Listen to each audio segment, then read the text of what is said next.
From The National, this is Trending Middle East.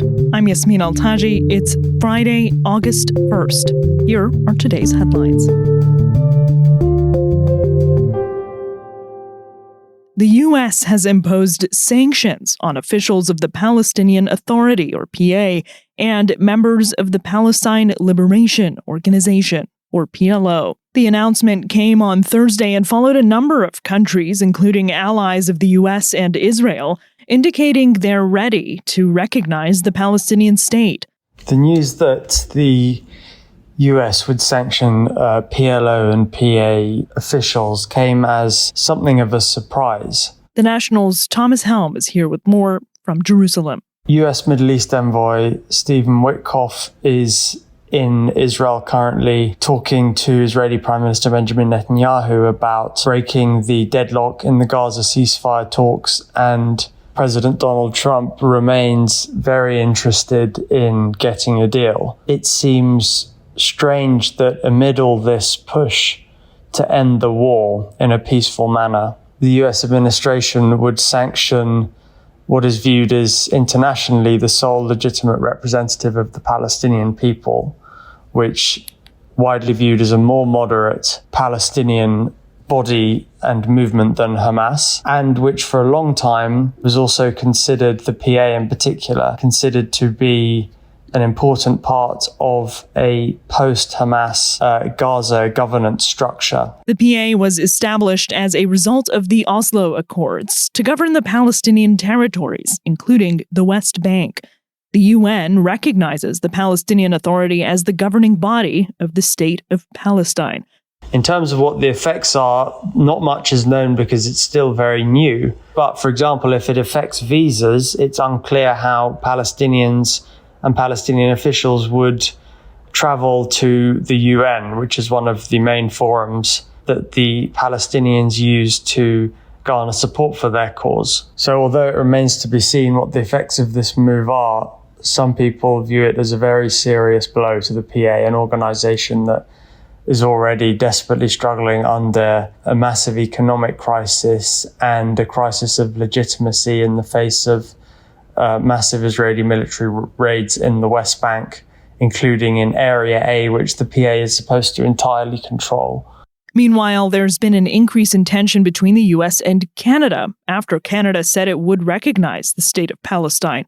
Canada has long been committed to a two-state solution. An independent, viable, and sovereign Palestinian state living side by side with the state of Israel in peace and security. U.S. President Donald Trump on Thursday said it would be, quote, very hard, unquote, to strike a trade deal with Ottawa after that announcement.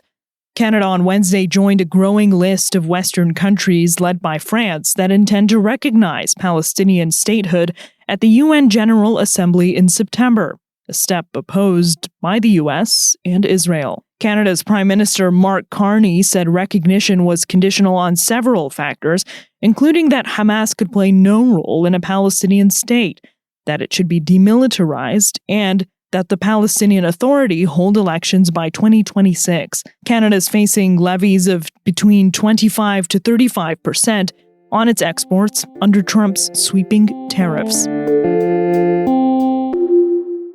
A senior Syrian official has visited Russia for the first time since the former regime was toppled. Foreign Minister Assad al-Shaybani met his Russian counterpart Sergei Lavrov in Moscow on Thursday.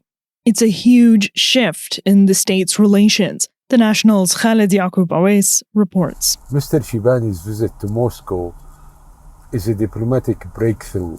Moscow was unable or unwilling to defend Assad when forces loyal to Hayat Tahrir al-Sham, HTS, the group now in power in Syria, swept from the north and took over power in Damascus. Russia had long been a supporter of the Bashar al-Assad regime before it was toppled in December last year.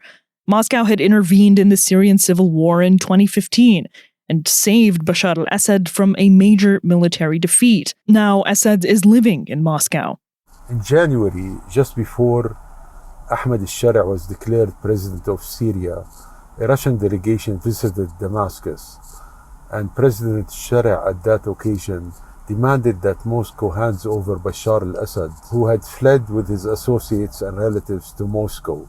Mr. al-Shibani's visit to Moscow, however, was purely political in the sense that there was no specific demands made about the former regime and the handover of Mr. Assad or any of the assets of the former regime. A diplomat in Amman says that the goal of the visit, for Syria at least, is to strengthen its position vis-à-vis Israel. The authorities in Damascus know that they cannot resist militarily the Israeli incursions into Syria. Lavrov said Moscow is, quote, willing to help return things to normal, unquote. Al-Shibani praised Russia's stance in, quote, rejecting violations against Syrian sovereignty, unquote, and said Syria is, quote, interested in having Russia by our side on this path, unquote. The U.S. is struggling to power up AI data centers. The U.S. Interior Secretary, in an exclusive interview with IMI chief international anchor Hadley Gamble, said the country was turning to partners such as the UAE for help. Doug Burgum, who's also chairman of America's Energy Dominance Council, has praised the relationship between the UAE and the U.S.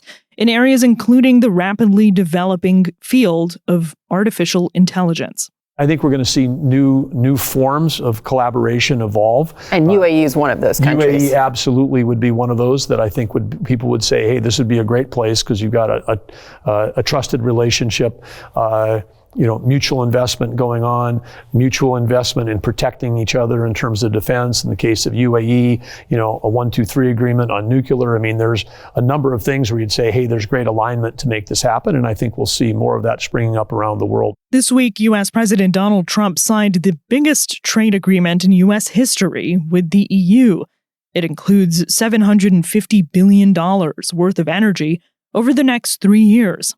But there's little detail on how the U.S. can achieve that level of production. With AI, data sovereignty is a key issue, so decisions about international partnerships are important. OPEC Plus, the Middle Eastern country, United States, are in a position to be the major suppliers of energy to the world and take the 2 billion people that don't have enough energy, the 666 million people that don't even have electricity, take AI demand. And again, I'm very bullish on anybody that's in the energy business is going to be a good business to be in for the decades to come. That's all for this morning's headlines. You can get these stories and follow live coverage at thenationalnews.com. Yasmin Al-Taji, The National.